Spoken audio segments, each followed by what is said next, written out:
wakuu. Yes. Ayayayaya, ndio utakuja kugundua hata watu waliowahi kupitia changamoto ya uzao kwenye Biblia walikuwa sio watu wa kawaida. Yes. Walikuwa sio watu wa kawaida. Kajifunze kwa habari ya mtu mmoja anaitwa Hana. Kumbe Hana alikuwa anateseka vile, anaomba, analia, yeye alijua solution ni kulia. Mungu hakuwahi kujibu maombi yake mpaka siku alipoweka nazi. Na baada ya kuweka nazi, tutakuja kuona Mungu anakuja kumpa Hana nabii mkubwa wa Israeli ambaye alikuwa anaitwa Samueli. Kwa siku zote Hana anateseka na tumbo, kumbe kwa sababu amembeba mtu mkubwa. Nataka niseme hicho kitu unachoteseka nacho ni kwa sababu umebeba hazina kubwa. Hicho kitu ambacho hakitaki kuzilika ni kwa sababu umebeba hazina kubwa.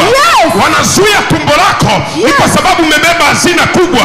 Watoto ambao wanatakiwa wazaliwe kwenye tumbo lako si wa kawaida.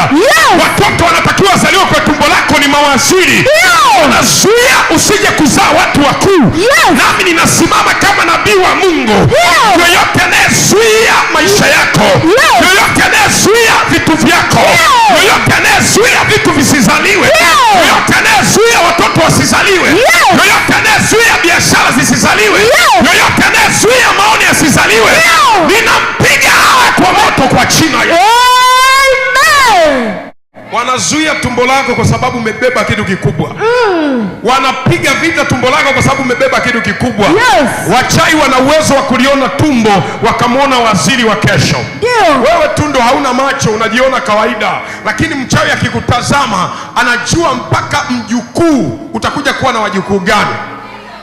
Yesu amezaliwa tu, mamajusi waliona nyota. Kumbe mtoto hata kabla hajazaliwa kuna watu wanaweza wakujua. Kuna watu wanaweza wakuona. Mchawi alivyokutazama akaliona tumbo lako limebeba watu wakuu. Mchawi alivyokutazama akaona kama utakaa kwenye ndoa wewe utakuwa ni mama mzuri na utasababisha matokeo makubwa. Akaanza kufanya mpango usiishi kwenye ndoa. Anafanya mpango usipendeze ndoa. Mimi ninaamuru kwa jina la Yesu, kila adui aliyesimama kinyume kufanya hivyo vitu visitokee, ninamshambulia kwa moto kwa jina la Yesu.